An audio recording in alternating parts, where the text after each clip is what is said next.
If you're a woman over 65 living alone, society has probably told you 1,000 times that you should be worried, that you should be scared, that you need someone to take care of you. But what if everything you've been told is wrong? What if living alone isn't your weakness, but actually your greatest superpower? Stay with me, because what I'm about to share will completely change how you see your independence, your strength, and your life. This isn't about sugarcoating reality. This is about the brutal, honest truth that nobody wants to tell you, but that you absolutely need to hear. Welcome back to the channel. If this is your first time here, you've just found a space where we talk about real psychology, real empowerment, and real truth for women who refuse to be defined by society's limitations. I'm here to give you the insights and tools you need to live your most powerful life, regardless of your age or circumstances. Before we dive deep into today's topic, I want to ask you for a small favor that makes a huge difference. If you find value in this video, please hit that like button. It tells YouTube that this content matters and helps us reach more women who need to hear this message. Drop a comment below sharing your experience with living alone or your thoughts on independence. Your voice matters, and I read every single comment. If this video resonates with you, share it with other women in your life who need this empowerment. Subscribe to the channel and hit that notification bell so you never miss content designed specifically to help you thrive. And if you really want to support what we're doing here, consider leaving a super thanks. It directly helps us create more content like this and keeps this channel growing strong. Your support means everything. Now, let's talk about something that society desperately wants to keep quiet. Let's talk about why being a senior woman living alone isn't the tragedy everyone makes it out to be. Let's talk about why your independence isn't just okay, it's actually your superpower. Let's start with the brutal reality that nobody wants to discuss. When you're a woman over 65 living alone, society looks at you with pity. They see you as vulnerable, as lonely, as someone who has somehow failed at the game of life. Because you don't have a partner or you don't live with family. They assume you're isolated, scared, and counting down the days until something terrible happens. They whisper behind your back about how sad it must be, how worried they are about you, how someone should really do something. But here's what they don't understand. Here's what they refuse to see. Living alone as a senior woman isn't a weakness. It's a declaration of strength. It's proof that you've survived everything life has thrown at you and you're still standing. It's evidence that you've developed the skills, the resilience, and the self-sufficiency that most people never achieve in their entire lifetime. Your independence isn't something to pity, it's something to celebrate. Think about what it actually takes to live alone successfully at any age, but especially after 65. It requires financial management skills that many people never develop. You need to handle your own budget, pay your bills, manage your savings and investments, navigate healthcare costs, and make smart decisions about your resources. You need to maintain a home, which means dealing with repairs, keeping things clean and organized, managing maintenance schedules, and solving problems as they arise. You need emotional resilience to handle solitude without falling into depression or despair.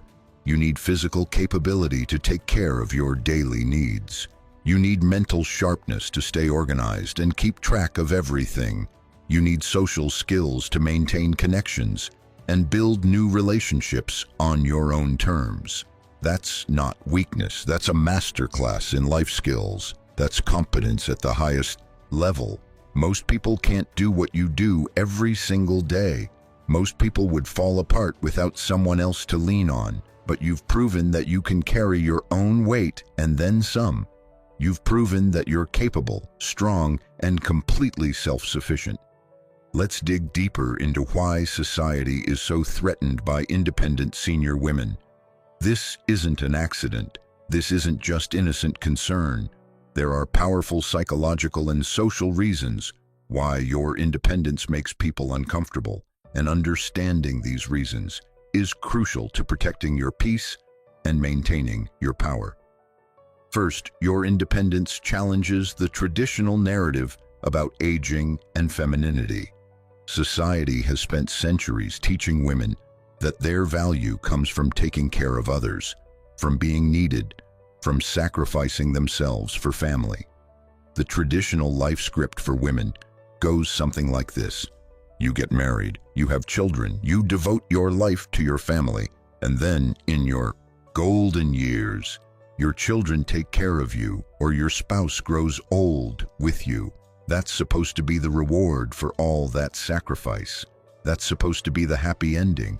But what happens when a woman reaches her senior years and she's living independently? What happens when she's not relying on children or a spouse? What happens when she's completely self-sufficient? It breaks the entire narrative. It suggests that maybe women don't need the traditional life script. Maybe women can be complete and fulfilled without being defined by their relationships to others. Maybe a woman's value doesn't come from how much she sacrifices or how much she's needed. Maybe a woman can be powerful standing completely alone. This terrifies people who have built their entire worldview around traditional gender roles and family structures. Your independence is living proof that the old rules don't apply anymore. You're showing the world that a woman can thrive without fitting into the boxes society tries to force on us. And that makes people deeply uncomfortable because it challenges everything they believe about how life is supposed to work. Second, your independence threatens adult children who feel guilty. This is a big one that nobody wants to talk about. Many adult children have been taught that they're supposed to take care of their aging parents. They've been told that good children help their parents, that family takes care of family, that you owe your parents for raising you. But here's the reality. Many adult children don't actually want the responsibility of caring for aging parents. They have their own lives, their own families, their own problems. Taking care of a parent is expensive, time-consuming, emotionally draining, and complicated. When you live independently and don't need their help, it should be a relief. But instead, many adult children feel guilty. They feel like they're failing some unspoken obligation. They worry about what other people think. They imagine that others are judging them for not taking care of mom. So instead of being grateful for your independence, they sometimes try to undermine it. They point out every little thing you struggle with. They exaggerate concerns about your safety or health. They suggest that you can't really manage on your own, not because they actually want to help, but because making you seem more vulnerable makes them feel better about not helping. It lets them play the role of the concerned child without actually having to make any sacrifices. Your independence holds up a mirror to their guilt and their hypocrisy.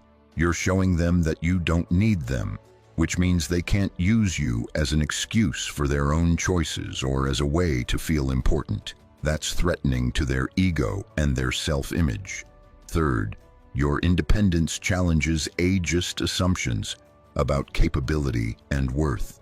Our society is deeply ageist, especially toward women. There's this pervasive belief that once you reach a certain age, you become less capable, less valuable, less relevant. People assume that senior citizens are confused, fragile, helpless, and stuck in the past. They talk down to you. They make decisions for you. They act like your opinions don't matter because you're old and you don't understand the modern world. Every single day that you live independently and successfully, you're proving those assumptions wrong. You're showing that age doesn't equal incompetence. You're demonstrating that senior women are capable, sharp, and fully able to manage their own lives. You're living evidence that the ageist stereotypes are lies. And people don't like having their prejudices challenged. They don't like being proven wrong. So they double down. They look for ways to confirm their biases. They point out your struggles while ignoring your successes. They remember the one time you asked for help, but forget the 1,000 times you handled everything yourself. Your independence is a threat to ageism itself, and that makes you a target for people who benefit from keeping senior citizens marginalized and disempowered. Fourth, your independence represents freedom that others don't have. Here's an uncomfortable truth. Many people are trapped in relationships, living situations, or family dynamics that make them miserable. They stay in unhappy marriages because they're financially dependent or scared of being alone. They live with family members they can't stand because they can't afford to live independently. They make compromises every single day that slowly erode their sense of self. They've given up so much of themselves to maintain relationships or meet obligations that they barely recognize who they are anymore. And then they see you, living alone, making your own choices, answering to nobody, spending your time however you want, organizing your space exactly the way you like it, going to bed and waking up on your own schedule, having complete autonomy over your life. They see that freedom, and it makes them painfully aware of their own lack of freedom. It makes them question the sacrifices they've made. It makes them wonder if they've wasted years of their life tolerating things they shouldn't have tolerated. That realization is painful. And instead of using it as motivation to change their own lives, many people respond by attacking yours. They convince themselves that you must be lonely, that you must be suffering, that your freedom must come with some terrible price. Because if your independence actually makes you happy and fulfilled, then what does that say about their own choices? What does that say about all the years they spent being miserable for the sake of not being alone? Your independence holds up a mirror to their regrets and their trapped situations, and that's threatening enough that they'd rather tear you down than face their own reality. Now let's talk about the actual realities of living alone as a senior woman. I'm not going to lie to you and pretend it's all sunshine and roses. Living alone comes with real challenges, and acknowledging those challenges is part of being empowered. Empowerment isn't about denying difficulties, it's about facing them head-on and finding ways to overcome them. The first major challenge is practical safety and emergency concerns. When you live alone, there's nobody to help if you fall, if you have a medical emergency, if something breaks in the middle of the night, if you face a dangerous situation. You're your own first responder. This is a legitimate concern, and it's one of the main things that other people bring up when they worry about senior women living alone. But here's what they don't tell you. There are concrete solutions to these concerns. Technology has created tools specifically designed to help people who live alone stay safe. Medical alert systems can detect falls and automatically call for help. Video doorbells let you see who's at your door without opening it. Smart home devices can remind you to take medication, turn off the stove, or lock the doors. Emergency contact lists and regular check-in systems with friends or neighbors can ensure someone notices if something is wrong. Beyond technology, you can build a safety network. This doesn't mean giving up your independence. It means creating systems that support your independence. Have a neighbor you check in with daily. Join a community group where people notice if you're not around.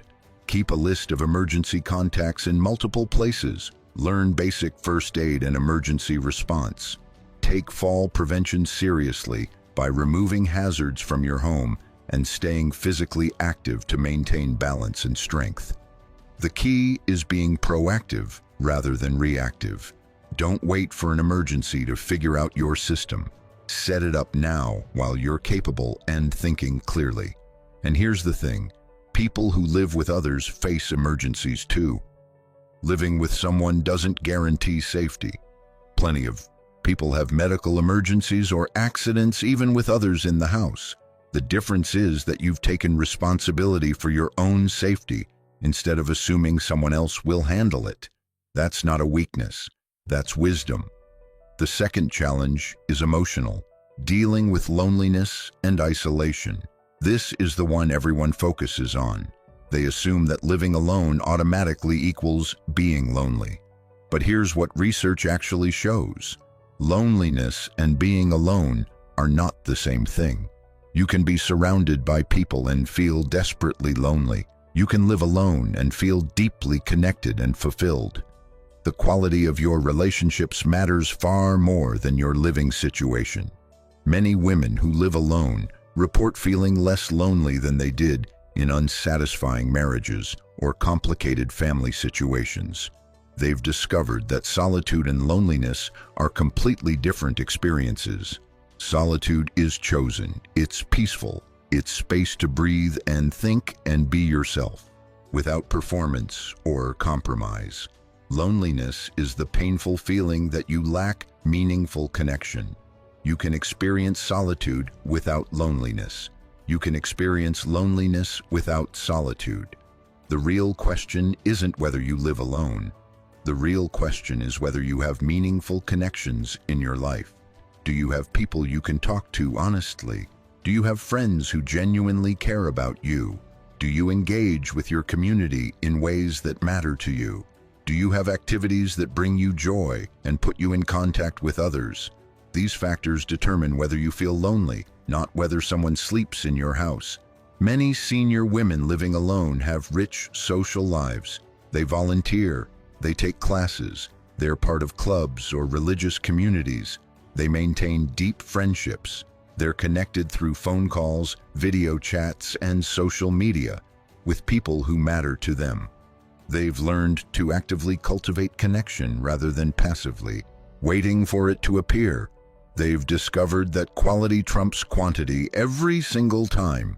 And here's something nobody talks about. Living alone gives you the energy and space to build better relationships. When you're not exhausted by living with someone who drains you, you have more to give to friendships and community. When you're not walking on eggshells or managing someone else's emotions, you can show up as your authentic self. When your home is your sanctuary rather than a battlefield or obligation, you can invite people in with genuine warmth. Your independence doesn't isolate you.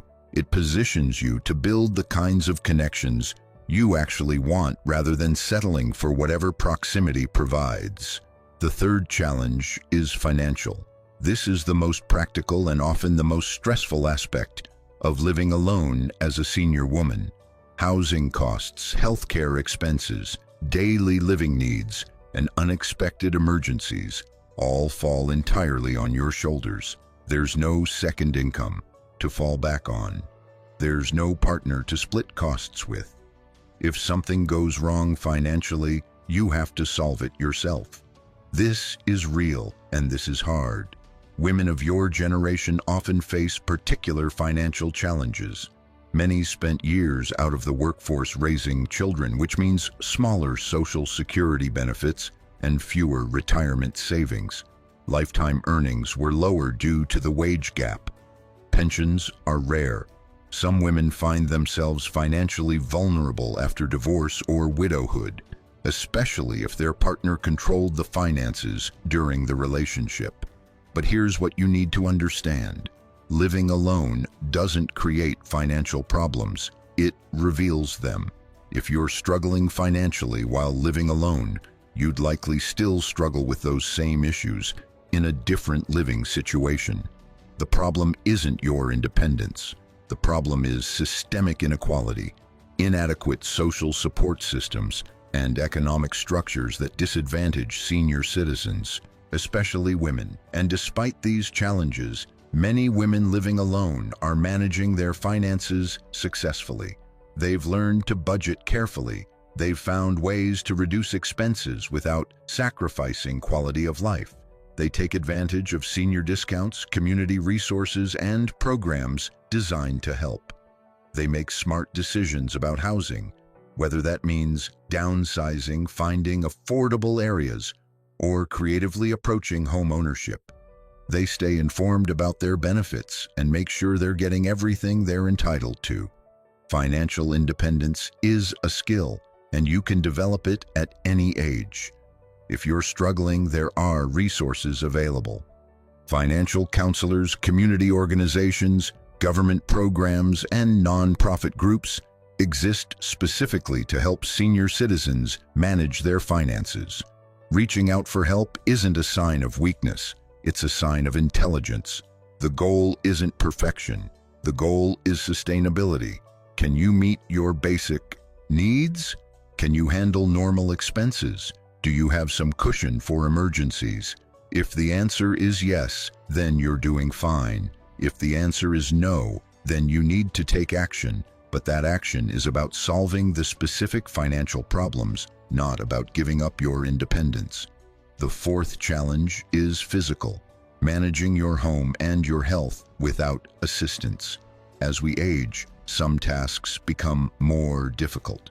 Heavy lifting, climbing ladders, extensive cleaning, yard work, home repairs, and even basic maintenance can become challenging. Health issues can make it harder to manage daily activities. Mobility problems can limit what you can do. These are real concerns that you can't just ignore or wish away. But again, there are practical solutions. You don't have to do everything yourself to live independently. Independence doesn't mean refusing all help. It means maintaining control over your life and your choices. Hiring help for specific tasks isn't giving up your independence. It's exercising your independence by making smart decisions about how to use your resources. Getting someone to help with heavy cleaning, yard work, or home repairs means you're solving problems rather than letting them overwhelm you. Adapting your space to your needs is also intelligent independence. Installing grab bars, improving lighting, removing tripping hazards, organizing for easy access, and making your home safer and more comfortable isn't admitting defeat. It's taking charge of your environment. It's making your home work for you instead of against you. Some of the most independent people are those who are honest about their limitations and creative about working around them. Regarding health management, living alone actually forces you to be more attentive to your health rather than less. You can't rely on someone else to notice problems or schedule appointments. You have to be proactive. You have to pay attention to your body. You have to take your health seriously because you're responsible for it. Many people living with others become complacent about their health because they assume someone else is watching out for them. You don't have that luxury, which means you're more likely to catch problems early and take action. You can create systems that support your health while living alone. Keep a medication schedule and stick to it. Maintain regular appointments with healthcare providers. Stay physically active in ways that work for your body. Eat well because you're choosing your own food. Get enough sleep because nobody is disrupting it. Build relationships with your medical team so they know you and your needs.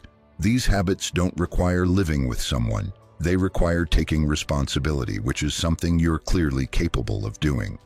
The fifth challenge is social perception and judgment. This might not seem as concrete as the other challenges, but it can be emotionally exhausting. Constantly facing people's pity, concern, nosiness, and judgment wears you down over time. Dealing with people who assume you must be lonely, who treat you like you're helpless, who suggest you'd be better off in assisted living or with family, who question your choices and your capability, all of this creates a constant stream of negativity that you have to defend against. This is particularly frustrating because there's often no winning. If you're thriving and happy living alone, people don't believe you. They think you're putting on a brave face or in denial. If you admit any struggles at all, they jump on it as proof that you can't manage and need to change your situation. If you're too independent, you're stubborn or prideful. If you ask for help with anything, you're proving that you can't handle living alone. The goalposts constantly shift, and no matter what you do, someone has an opinion about how you should be living differently. The solution to this challenge isn't changing your living situation, it's changing your relationship with other people's opinions. You need to develop what I call psychological boundaries. These are the mental and emotional limits you set on how much other people's judgments affect you. Strong psychological boundaries mean you can hear someone's opinion, consider whether it has any validity, and then either take it on board or dismiss it entirely based on your own evaluation. Most people have weak psychological boundaries when it comes to social judgment. They internalize every criticism. They feel guilty when others express concern. They doubt themselves when faced with disapproval. They change their behavior to avoid negative reactions from others. This is exhausting, and it hands control of your life over to people who don't actually have to live with the consequences of your choices. Building strong psychological boundaries means recognizing that other people's comfort with your choices is not your responsibility. Their anxiety about your independence doesn't mean there's anything wrong with your independence. It means they have anxiety. That's their problem to solve, not yours. You can be kind and reassuring to a point, but you don't owe anyone justification for living your life in a way that works for you. Practice phrases like, "I appreciate your concern, but I'm managing well. This is what works for me. I'm happy with my current situation. I'll reach out if I need help." You don't have to defend yourself. You don't have to prove anything. You can simply state your position and then disengage from the conversation. You can let people be uncomfortable with your choices. That's allowed. Their discomfort doesn't require you to change anything. Over time, most people will either accept your independence or learn to keep their opinions to themselves. The ones who don't aren't worth your emotional energy. You can limit contact with people who constantly judge or criticize. You can surround yourself with people who respect your autonomy. You can build a social circle that supports rather than undermines you. Your independence gives you the freedom to be selective about who gets access to your life and your peace of mind. Now, let's shift to the empowering side of this equation.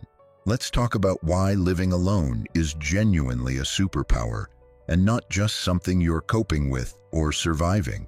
Let's talk about the actual benefits and strengths that come with independent living in your senior years. The first superpower is complete autonomy over your environment and your schedule. Your home is entirely yours. Every decision about how it looks, how it's organized, how it functions, and how it feels is under your control. You don't have to compromise on temperature, lighting, noise levels, decor, cleanliness standards, or anything else. If you want your living room painted purple, you paint it purple. If you want to eat dinner at 3 in the afternoon or 11 at night, that's your choice. If you want to stay up late reading or go to bed at 8, nobody's stopping you. This might sound trivial, but it's actually profound.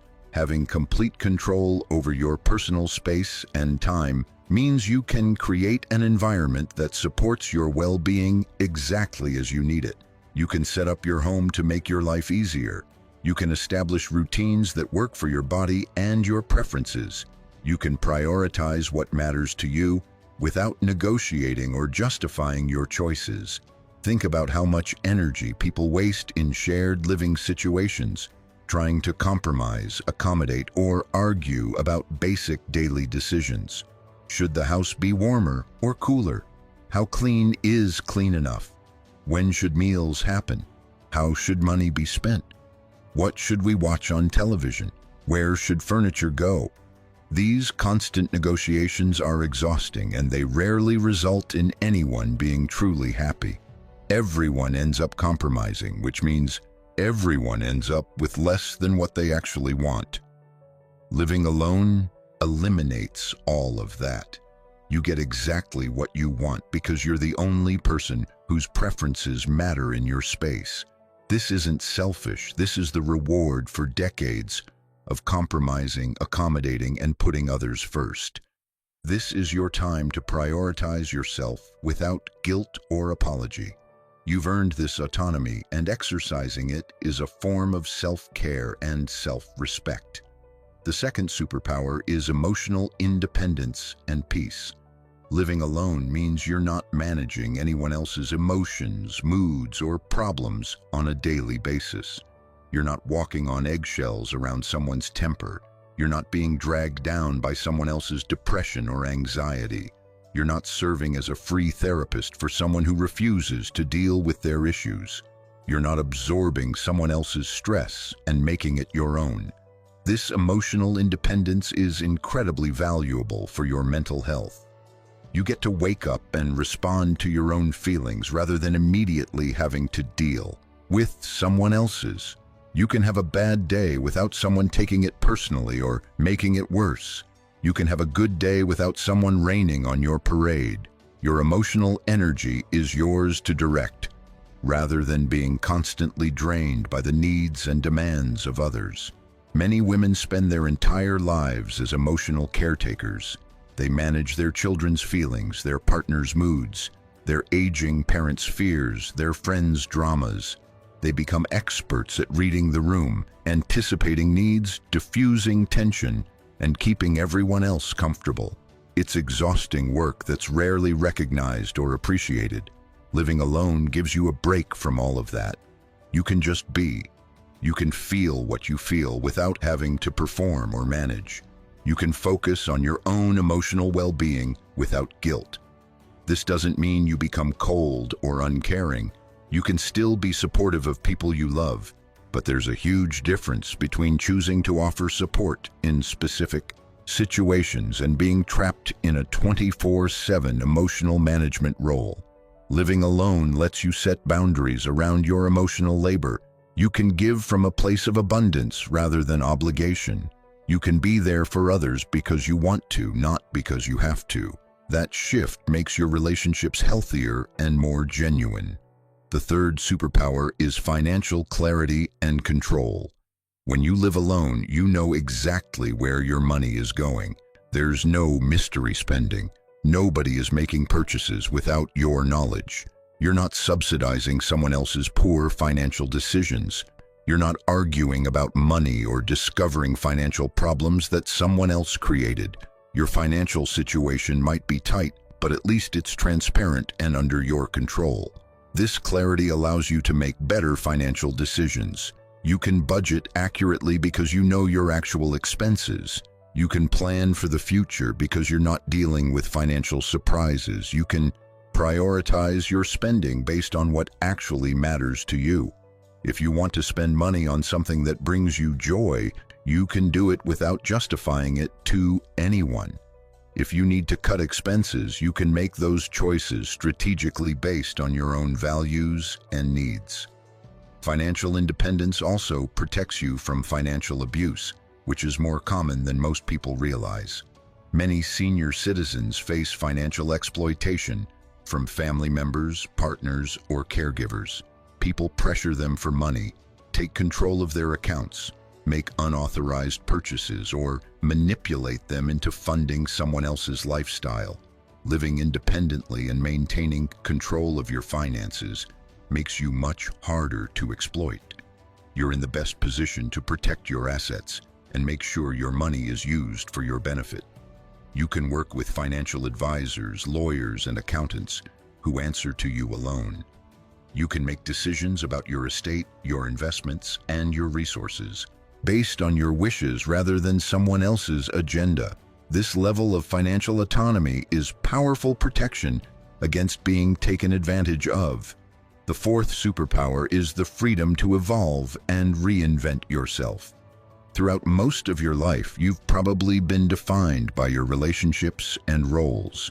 You were someone's daughter, someone's wife, someone's mother, someone's employee. Your identity was largely shaped by how you related to others and what others needed from you. These roles often came with expectations about how you should behave, what you should want, and who you should be. Living alone in your senior years gives you the freedom to figure out who you actually are when you're not performing a role for someone else. You can explore interests that nobody else shares. You can change your opinions without someone telling you you're being inconsistent. You can try new things without judgment. You can be weird, quirky, creative, or unconventional in ways that wouldn't be acceptable if you were living with others who expect you to behave a certain way. This is the time to discover or rediscover yourself. Who are you when nobody is watching? What do you actually enjoy rather than what you've been told you should enjoy?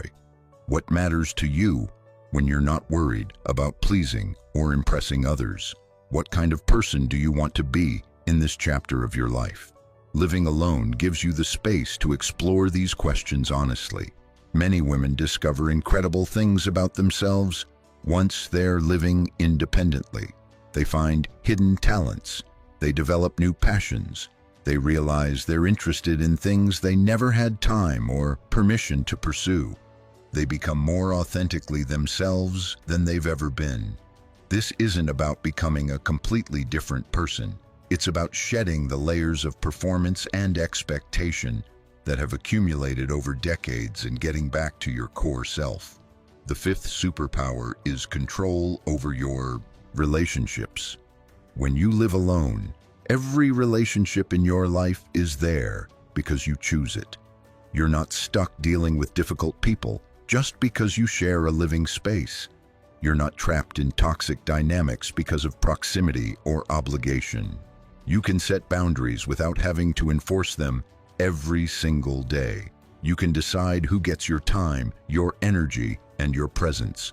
This selectivity makes your relationships better. Think about it. The people you spend time with are people you actually want to see. Your interactions aren't diluted by obligation or proximity.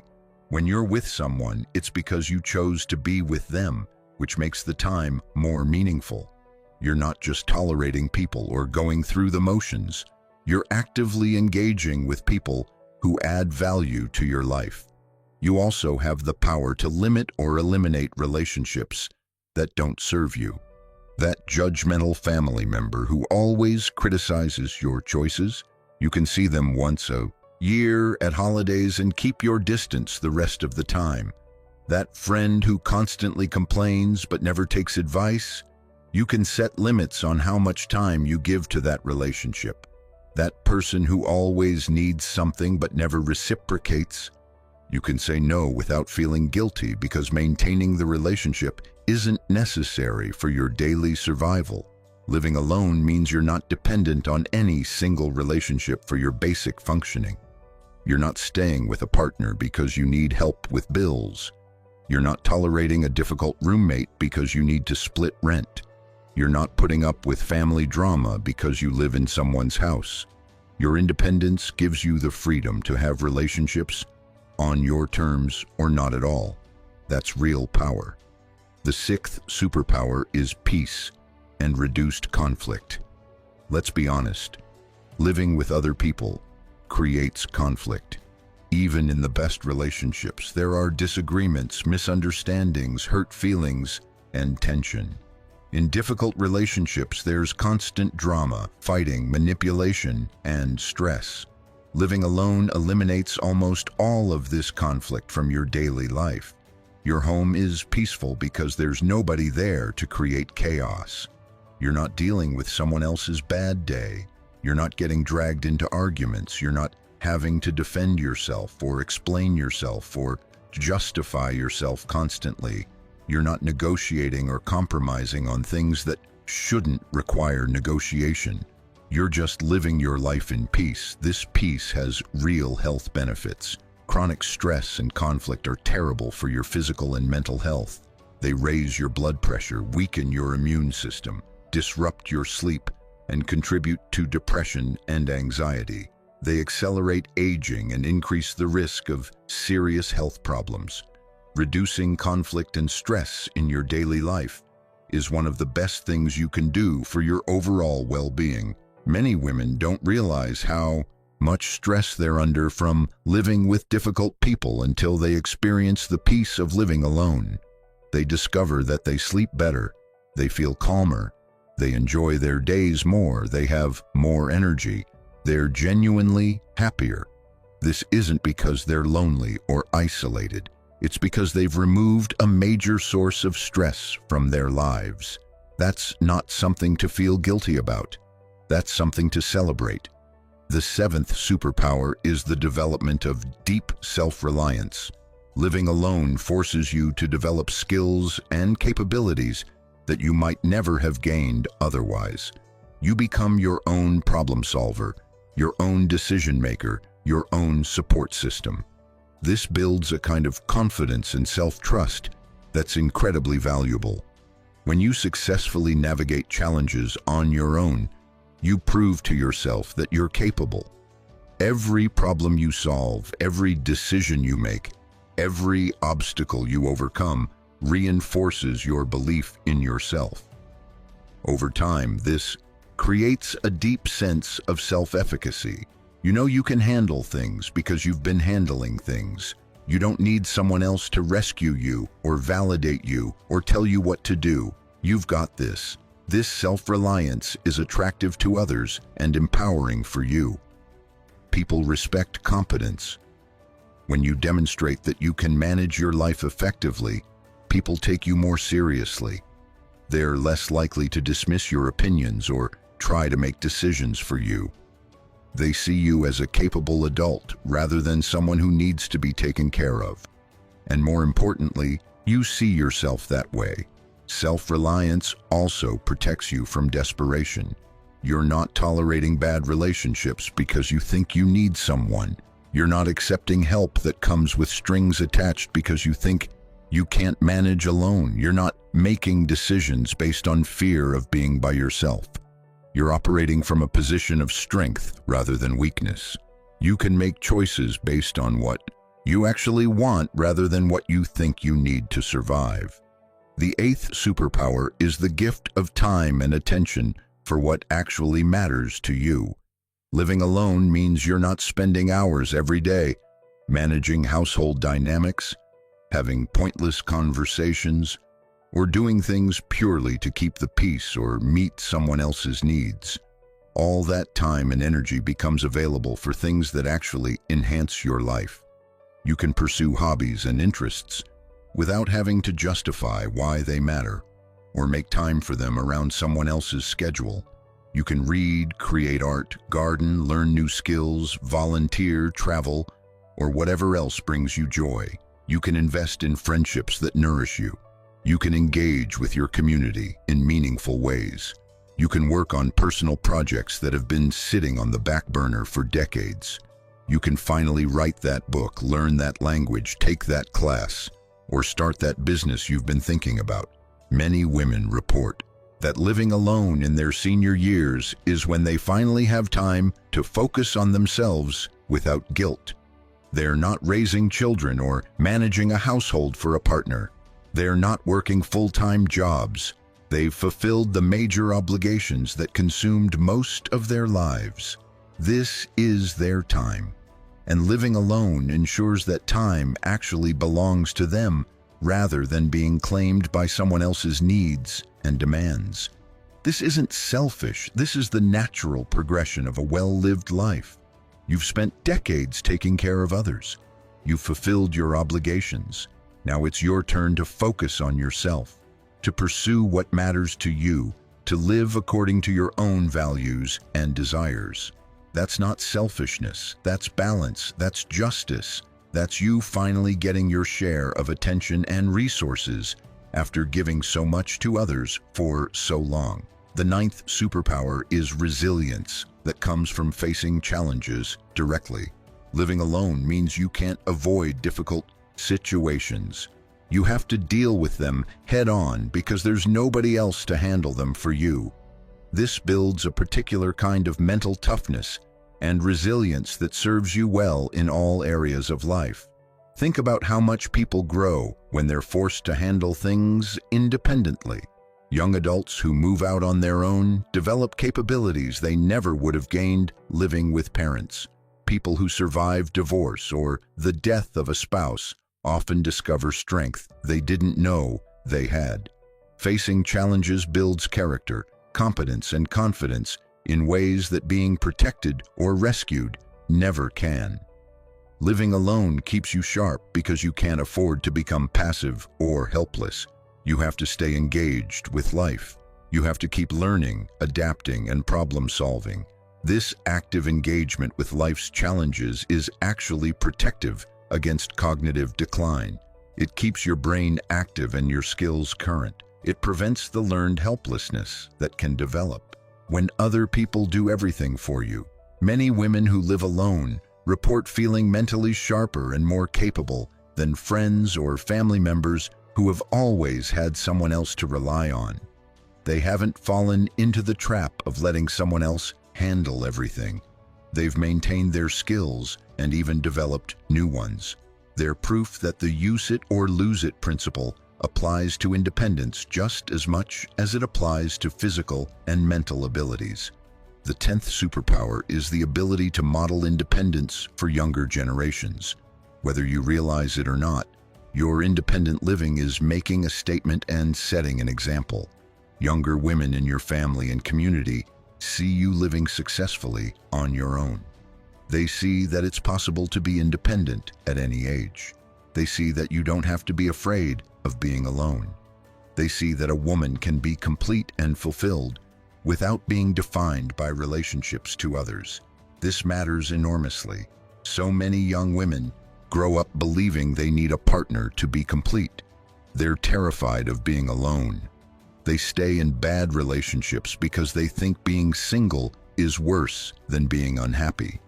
They make life choices based on fear of ending up alone. Seeing a senior woman living independently and thriving challenges these beliefs. It shows them a different possibility. You're also showing younger generations that aging doesn't mean becoming helpless or irrelevant. You're demonstrating that senior women can be capable, independent, and living life on their own terms. This fights ageist stereotypes and creates a more empowering vision of what aging can look like. The example you set today influences how younger generations think about their own futures. That's a legacy worth creating. Now let's address some of the myths and misconceptions that people spread about women living alone in their senior years.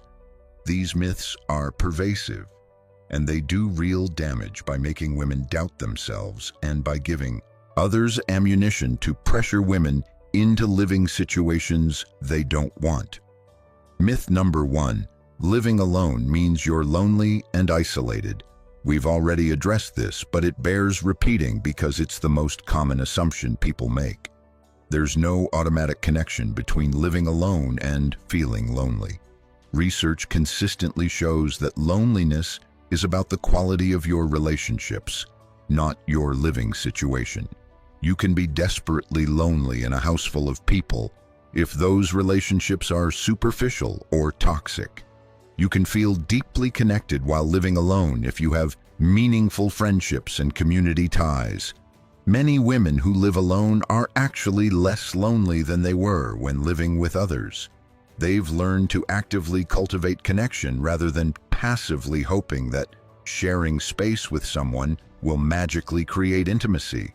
They've built friend networks, community involvement, and regular social activities that provide genuine connection. They talk to people they actually want to talk to rather than being stuck with whoever shares their living space. The myth persists because people confuse being alone with loneliness. They can't imagine enjoying their own company or finding fulfillment outside of constant contact with others. That says more about their discomfort with solitude than it does about the reality of independent living. Just because someone else would feel lonely living alone doesn't mean you do. Just because they need constant company doesn't mean you do. Your experience is valid regardless of whether it matches their expectations. Myth number 2, living alone is unsafe and dangerous. People love to bring up worst-case scenarios. What if you fall? What if you have a medical emergency? What if someone breaks in? What if something goes wrong and there's nobody there to help? These concerns aren't completely baseless, but they're massively overblown, and they ignore the many safety measures that independent people put in place. First, living with someone doesn't guarantee safety. People have medical emergencies with others present. Falls and accidents happen in shared living situations. Home invasions occur whether you live alone or with others. The presence of another person provides some additional safety, but it's not the difference between complete safety and total danger that people make it out to be. Second, independent living forces you to be proactive about safety in ways that people who rely on others often aren't. You're more likely to have emergency systems in place. You're more likely to take precautions. You're more likely to have a plan. People who assume someone else will handle safety often don't think about it at all until it's too late. Third, technology and community connections provide safety nets that can rival or exceed what shared living offers. Medical alert systems, regular check-ins with friends or neighbors, home security systems, and strong community ties create multiple layers of safety. You're not as isolated or unprotected as people imagine. The safety myth is often used to scare women into giving up their independence. Don't fall for it. Take reasonable precautions, create safety systems that work for you, and then refuse to live in fear of unlikely worst-case scenarios. Life involves risk no matter how you live. Living alone doesn't make you dramatically more vulnerable than any other living situation. Myth number 3. Living alone is selfish and means you don't value family. This myth is particularly insidious because it uses guilt to undermine your choices. The implication is that good, loving people live with family, and if you choose to live alone, you must not care about them. This is manipulation, pure and simple. Living alone doesn't mean you don't love your family or value your relationships. It means you've chosen a living arrangement that works for you. That's allowed. You can love people deeply and still not want to live with them. You can be close with family while maintaining your own space. Quality time together is often better when you have your own place to retreat to. Many families actually get along better when they don't share a home because the constant proximity doesn't breed resentment and conflict. The expectation that senior parents should live with adult children is cultural, not universal. Many cultures don't have this expectation, and even in cultures that do, the expectation often causes more problems than it solves. Multi-generational living can be wonderful when everyone genuinely wants it and the situation works well, but forcing it because of guilt or obligation leads to resentment, stress, and damaged relationships. You're not selfish for wanting your own space and your own life. You're not a bad mother or grandmother because you don't want to live with your adult children. You're not abandoning your family by maintaining independence. These are manipulative narratives designed to make you feel guilty for prioritizing your own well-being. Don't internalize them. Myth number 4. Living alone means you've failed at relationships or couldn't find someone. This myth is based on the assumption that coupled living is the default success state and anything else represents failure. It completely ignores the reality that many women are living alone by choice after being widowed or divorced, or because they've simply decided they prefer it. Being alone isn't a consolation prize. It's not what you settle for when you can't find a partner. For many women, it's the preferred state. They've been in relationships. They've done the marriage thing, raised the kids, fulfilled the traditional life script. Now they're choosing something different because it serves them better. That's not failure, that's evolution. Even women who would prefer to have a partner but haven't found the right one aren't failures. Being selective about who you share your life with shows self-respect, not desperation. Choosing to be alone rather than settling for someone who doesn't enhance your life is wisdom, not failure. The idea that any relationship is better than no relationship is toxic and leads people into situations that damage their well-being. Your worth as a person has nothing to do with your relationship status. You're not more valuable because you have a partner. You're not less valuable because you're alone. Your value is inherent and unchanging.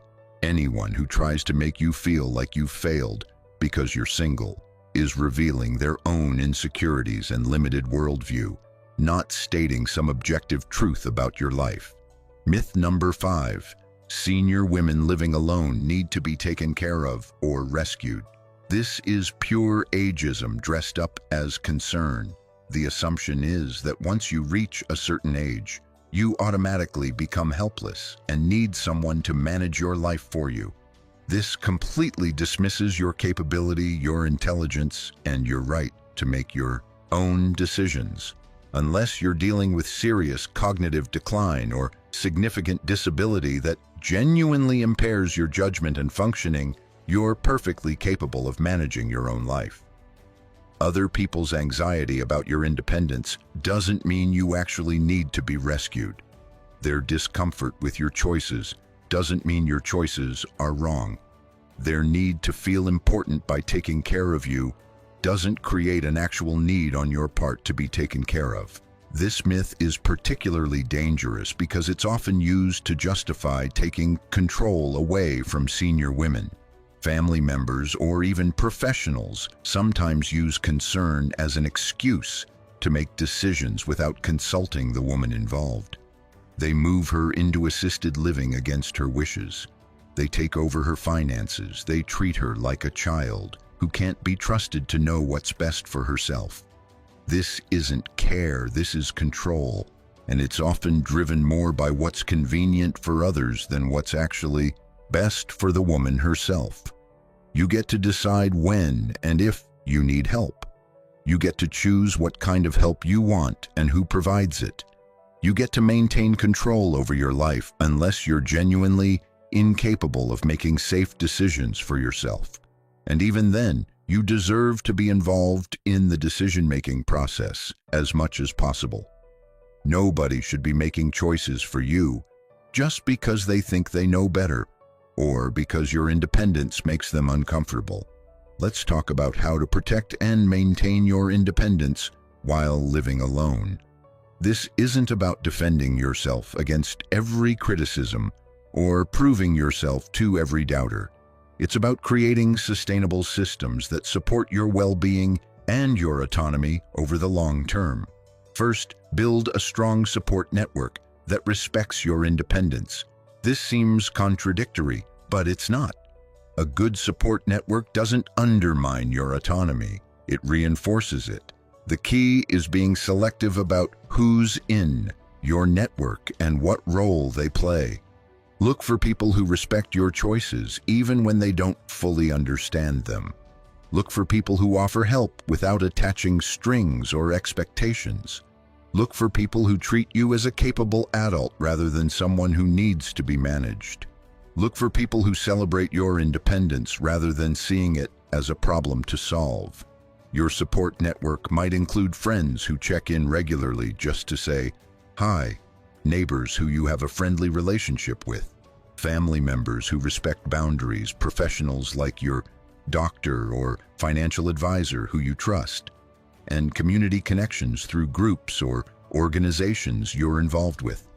The goal is to have people you can call on if needed, without being dependent on any single person or feeling obligated to justify your independence to them. Be proactive about maintaining these connections. Don't wait until you need something to reach out. Regular contact keeps relationships strong and makes it easier to ask for help when you need it. But keep the focus on genuine connection rather than creating situations where people feel like they need to take care of you. You want mutual relationships where you're both giving and receiving, not dynamics where you're positioned as the needy one. Second, invest in systems and tools that make independent living easier. This isn't admitting weakness. It's being smart about using available resources to support your lifestyle. Technology can be a huge help. Medical alert devices give you peace of mind about emergencies. Smart home systems can automate tasks and provide reminders. Video doorbells let you screen visitors safely. Online shopping and delivery services reduce the need for heavy lifting and difficult shopping trips. Telehealth appointments can reduce travel to doctors' offices. Financial management apps help you stay on top of your money. Communication tools keep you connected with others without requiring In-person visits. Home modifications make your space safer and more functional. Grab bars in the bathroom, prevent falls. Better lighting reduces accidents. Organized storage makes things easier to access. Step stools and reaching tools help with high shelves. A first-floor bedroom eliminates stair climbing. Motion sensor lights prevent fumbling in the dark. These modifications aren't about giving up independence. They're about maintaining it by making your environment work for you. Services can supplement your abilities without replacing them. House cleaning services handle tasks that have become physically difficult. Yard care services manage outdoor maintenance. Meal delivery services provide nutrition without the effort of shopping and cooking every day. Handyman services take care of repairs you can't do yourself. Using these services isn't weakness, it's intelligent resource management. You're paying for help with specific tasks while maintaining control over your life and your space. Third, stay physically and mentally active. This is crucial for maintaining independence over time. The more you can do for yourself, the longer you can live independently. Physical decline and cognitive decline aren't inevitable. They're often the result of inactivity and disengagement. Physical activity doesn't have to mean intense exercise. It means moving your body regularly in ways that maintain strength, balance, and flexibility. Walking, stretching, gardening, dancing, swimming, tai chi, yoga, or whatever you enjoy and can do safely. The goal is consistency, not intensity. Regular moderate activity does more for your long-term health than sporadic intense exercise. Mental activity means keeping your brain engaged. Reading, puzzles, learning new things, social interaction, creative hobbies, and problem-solving all keep your mind sharp. Living alone actually provides natural mental stimulation because you have to manage everything yourself. You're constantly making decisions, solving problems, and staying organized. That's good for your brain. Stay socially engaged. This is mental and emotional activity, having conversations, maintaining friendships, participating in groups, volunteering, and staying connected with the world around you all contribute to mental sharpness and emotional well-being. Social isolation is the real danger, not living alone. Make sure you're getting regular, meaningful interaction with others, even if you're living independently. Fourth, be proactive about health management. This is non-negotiable for maintaining independence. You can't ignore health problems and hope they go away. You have to catch issues early and address them promptly. Keep up with regular checkups and screenings. Maintain relationships with healthcare providers who know you and your history. Take medications as prescribed. Pay attention to changes in your body and report them to your doctor. Don't tough it out or minimize symptoms. Address problems while they're small rather than waiting until they're serious. Manage chronic conditions carefully. If you have diabetes, high blood pressure, arthritis, or any other ongoing health issue, make controlling it a priority. These conditions can undermine your independence if they're not well managed. But with proper care, most chronic conditions can be controlled well enough that they don't significantly limit your ability to live independently. Make healthy lifestyle choices. You don't have to be perfect, but consistently making reasonably healthy choices about food, activity, sleep, and stress management will pay off in your ability to maintain independence. Every positive choice you make is an investment in your future capability. Fifth, protect yourself financially. Financial insecurity is one of the biggest threats to independence. If you can't afford to maintain your living situation, your independence is at risk. Take your finances seriously and make smart choices about money management. Live within your means. This might require hard choices about downsizing, reducing expenses, or adjusting your lifestyle. But it's better to make those choices proactively than to have them forced on you by crisis. Figure out what you can actually afford and structure your life accordingly. Protect yourself from financial exploitation. Be wary of anyone who shows excessive interest in your finances. Don't give anyone access to your accounts unless absolutely necessary, and even then, only to people you completely trust. Don't co-sign loans. Don't invest in ventures that sound too good to be true. Don't let people pressure you into financial decisions. If something feels off, it probably is. Work with professionals you trust. A good financial advisor, accountant, or estate planner can help you make smart decisions about your money and protect your interests. Make sure you understand what's happening with your finances. Don't sign anything you don't completely understand. Ask questions until things make sense. Your money is your independence. Guard it carefully. Sixth, maintain control over medical and legal decisions. As you age, it becomes increasingly important to have clear documentation of your wishes and plans in place for scenarios where you might not be able to speak for yourself. Create or update your advance directive. This document specifies what kind of medical care you want in various scenarios, particularly end-of-life situations. It ensures that your wishes are followed rather than leaving difficult decisions to family members who might not know what you want or who might have their own agendas. Establish a healthcare power of attorney. This designates someone to make medical decisions for you if you're unable to do so. Choose carefully. This should be someone who understands your values, respects your wishes, and will advocate for what you want rather than what they think you should want. Make sure they understand your preferences and have copies of your advance directive. Create or update your will and consider establishing a trust, if appropriate, for your situation. This ensures your assets go where you want them to go. It prevents family conflict and protects your wishes. It's also an act of love because it makes things easier for the people left behind.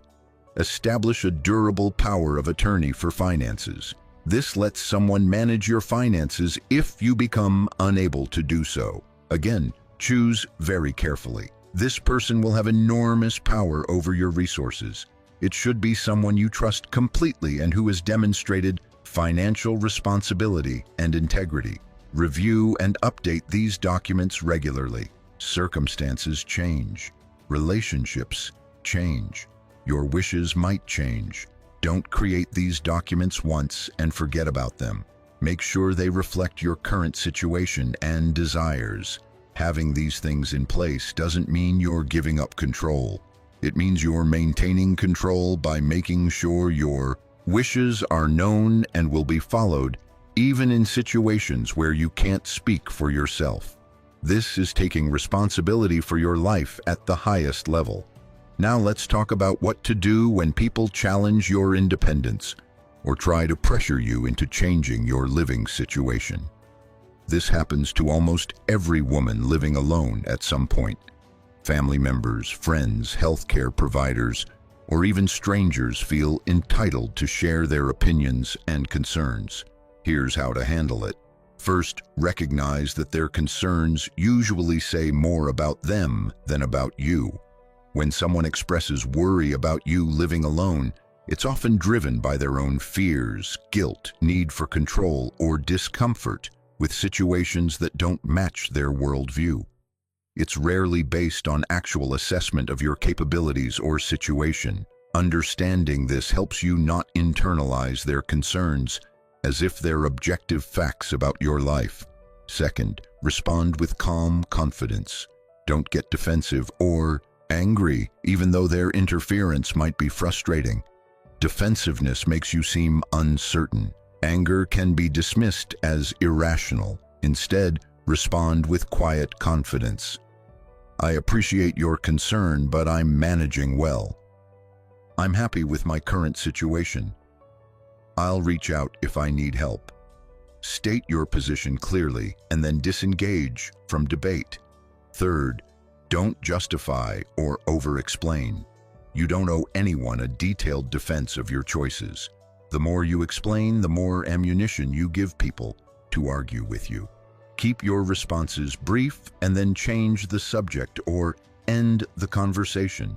Your living situation isn't up for debate. Fourth, set clear boundaries. If someone repeatedly brings up concerns about your independence despite your reassurances, you need to set firmer boundaries.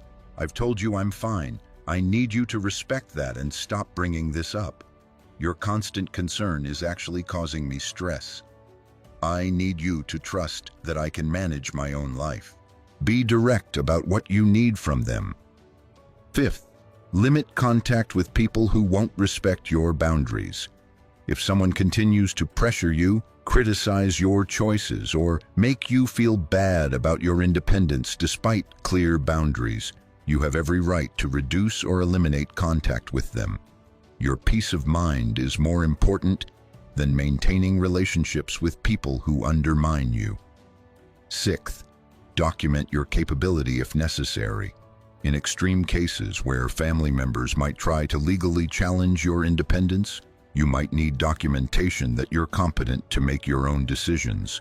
This could include assessments from your doctor, evaluations from mental health professionals, or documentation of your daily functioning.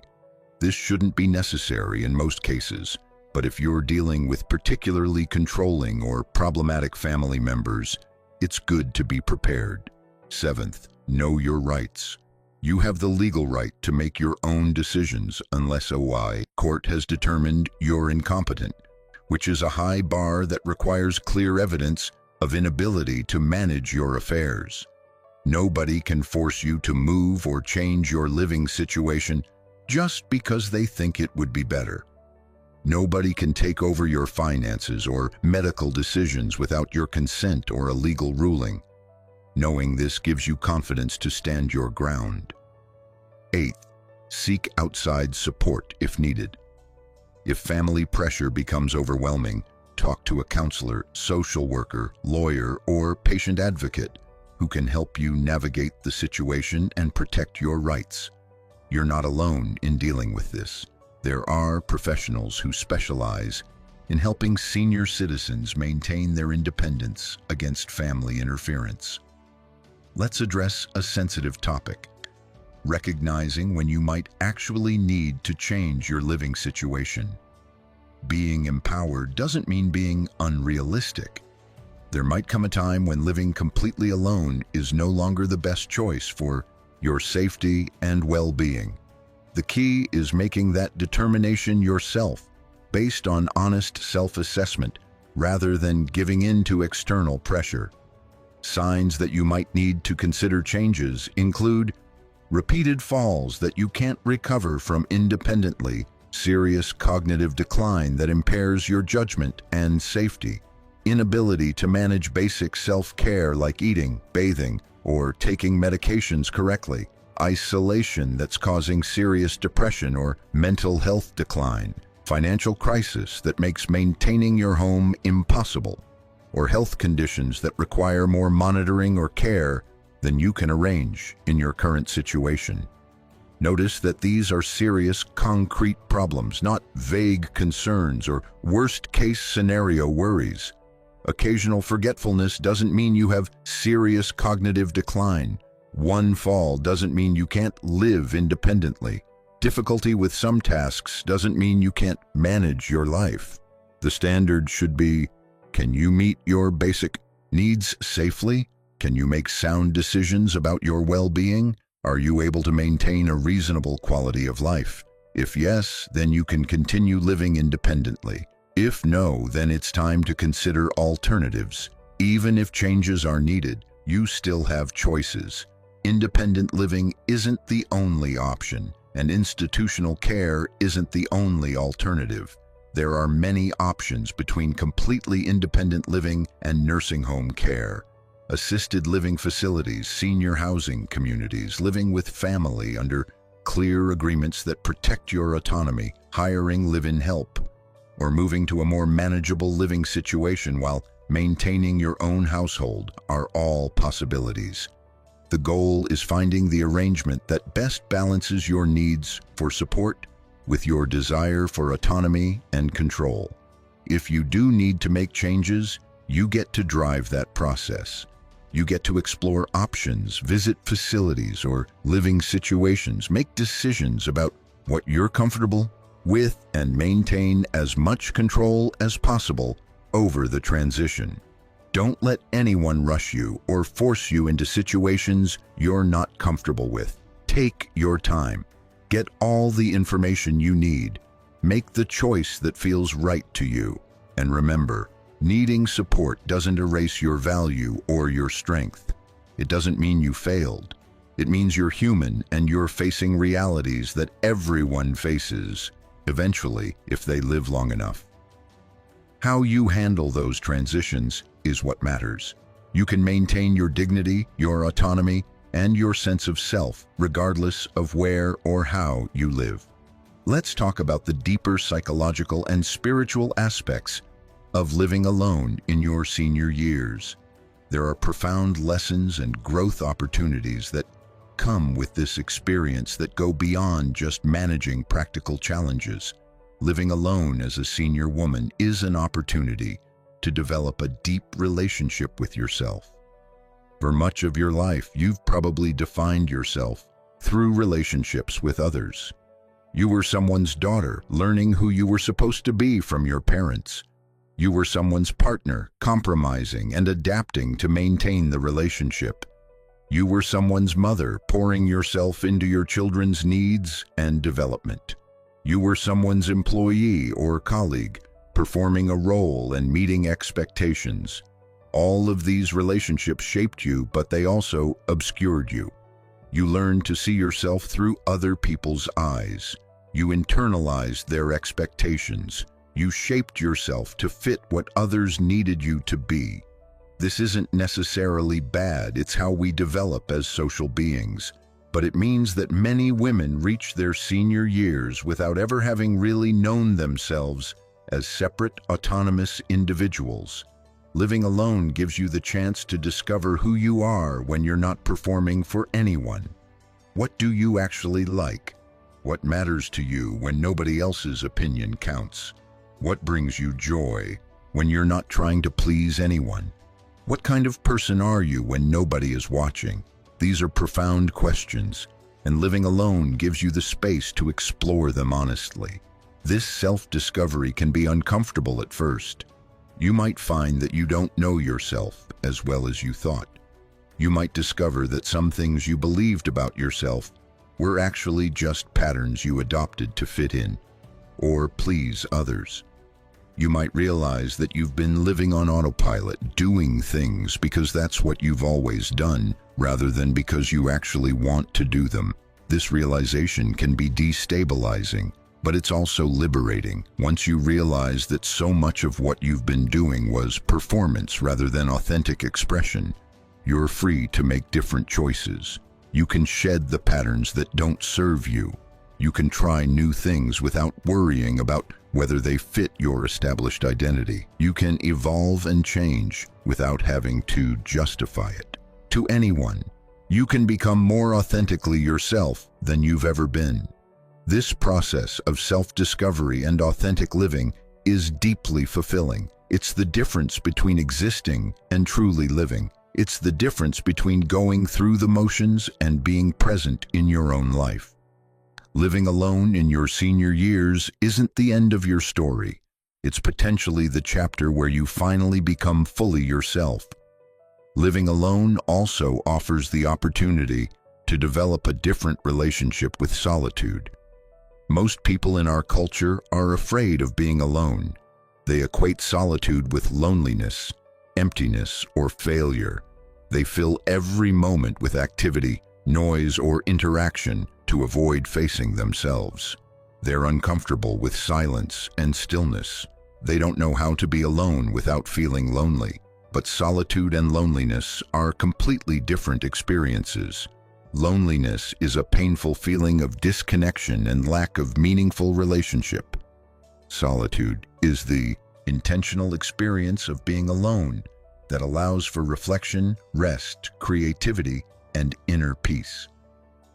Loneliness is something that happens to you. Solitude is something you choose and cultivate. Learning to appreciate solitude is a gift that comes with living alone. You discover that being with yourself can be enjoyable. You learn to appreciate silence. You find peace in your own company. You develop an inner life that's rich and fulfilling, regardless of external circumstances. This doesn't mean you don't value connection with others. It means you're not desperate for it. It means you can be alone without feeling lonely. It means your well-being isn't entirely dependent on other people's availability or presence. This capacity for solitude is actually a sign of psychological health and maturity. It means you have a strong sense of self that doesn't require constant external validation. It means you've developed inner resources that sustain you. It means you're not running from yourself or from uncomfortable truths that emerge in quiet moments. You can sit with yourself, with your thoughts, with your feelings, without needing distraction or escape. Many spiritual traditions emphasize the importance of solitude for growth and wisdom. Hermits, monks, and mystics throughout history have withdrawn from society to develop deeper understanding and connection with themselves and with something larger than themselves. While you're not necessarily pursuing a spiritual practice, the principle is the same. Solitude creates space for depth that constant activity and interaction don't allow. In solitude, you can hear your own thoughts clearly. You can notice patterns in your emotions and reactions. You can reflect on your experiences and extract meaning from them. You can engage with big questions about meaning, purpose, and what matters without being influenced by others' opinions. You can develop wisdom that comes from genuine self-examination rather than accepting conventional wisdom without question. Living alone also teaches you about impermanence and acceptance. As you age, you're confronted with the reality that everything changes and nothing lasts forever. Your body changes, your energy levels shift, people in your life pass away. Capabilities you once took for granted might diminish. The world around you evolves in ways that sometimes feel alienating. Loss and change are constant companions. Living alone forces you to face these realities without distraction. There's no one to help you avoid thinking about aging, mortality, or loss. You can't hide behind caring for others or maintaining appearances. You have to look at your own aging process honestly. This can be painful, but it can also be profoundly maturing. Accepting impermanence doesn't mean becoming depressed or giving up.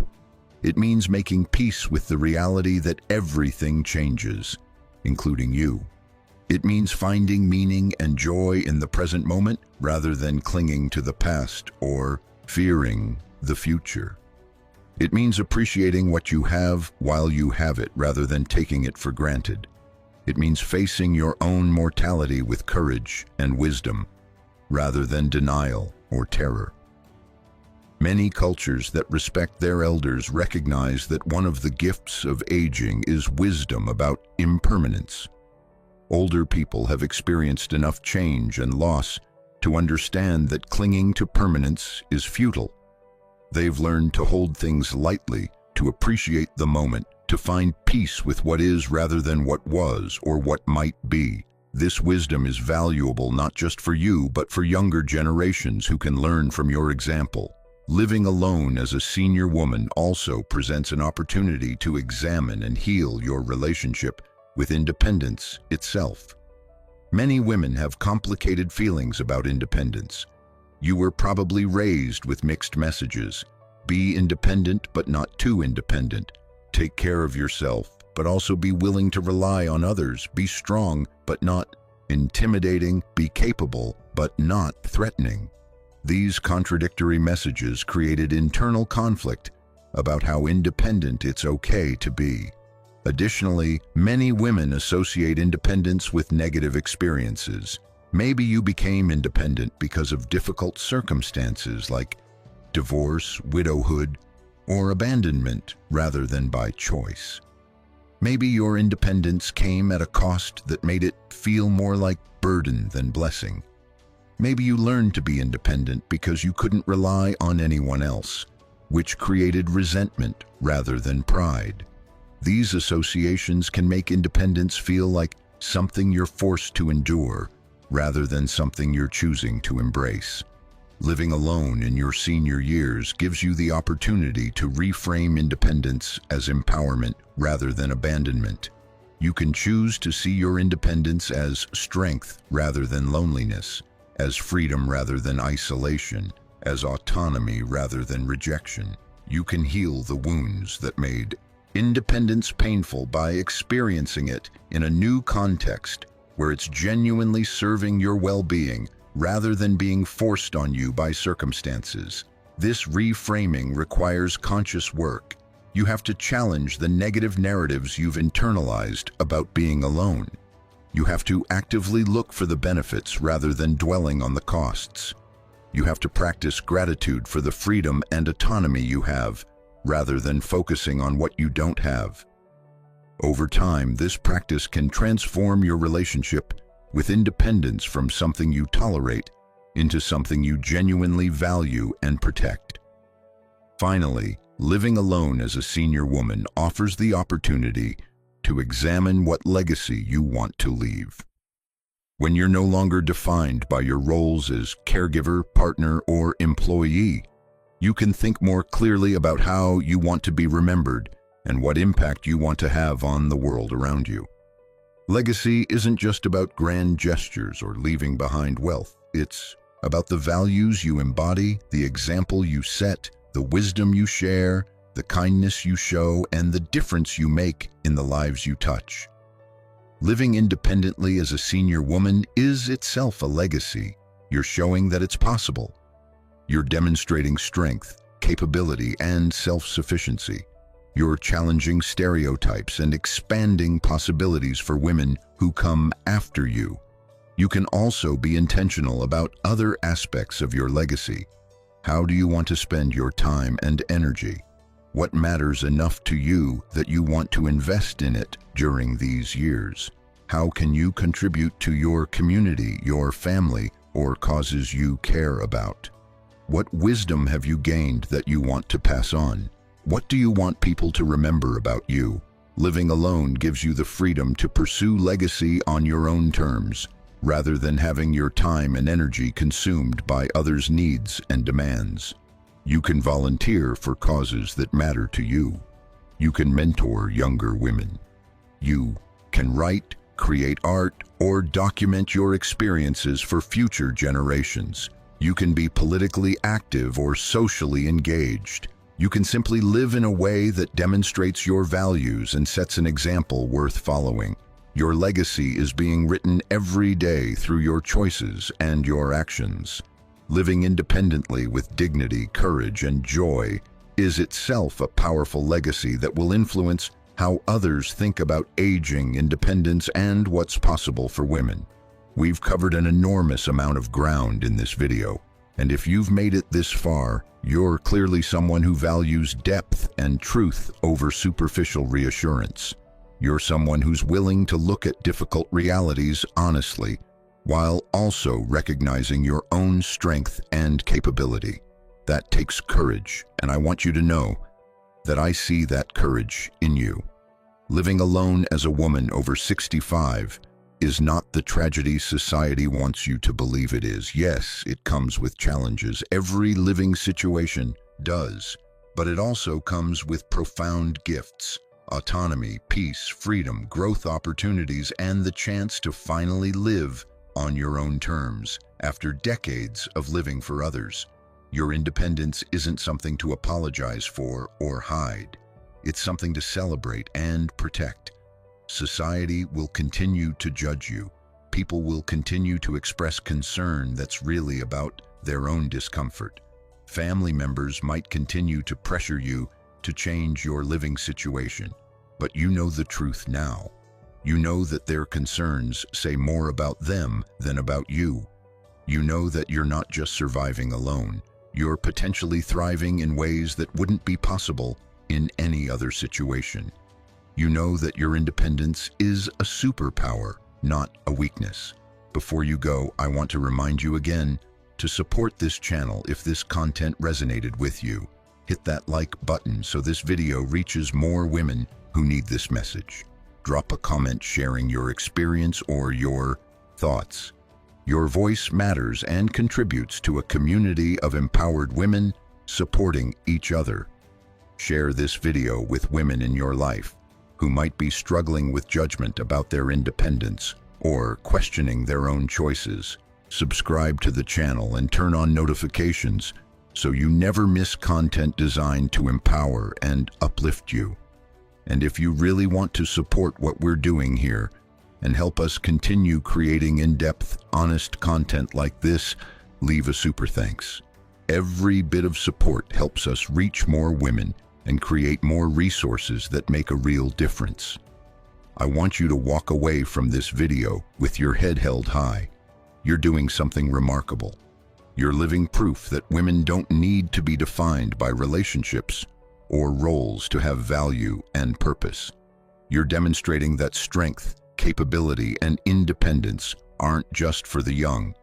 You're showing the world that senior women can be powerful, autonomous, and thriving on their own terms. Don't let anyone diminish your achievement. Don't internalize society's ageist and sexist assumptions. Don't allow other people's discomfort with your independence to make you doubt yourself. You're not just okay, you're extraordinary. Every single day that you manage your life, solve your problems, make your choices, and maintain your autonomy, you're doing something that most people couldn't do. That's not something to minimize. That's something to be proud of. Your independence is your superpower. Own it, protect it, celebrate it, and never apologize for living your life on your own terms. Thank you for being here. Thank you for being willing to look at uncomfortable truths. Thank you for being part of this community of strong, independent women who refuse to be limited by society's expectations. I'll see you in the next video where we'll continue exploring the psychology and empowerment strategies that help you live your most powerful life. Until then, remember, you're not alone in being alone. You're part of a growing community of women who have discovered that independence isn't isolation, it's liberation. Stand tall in that truth. You've earned it.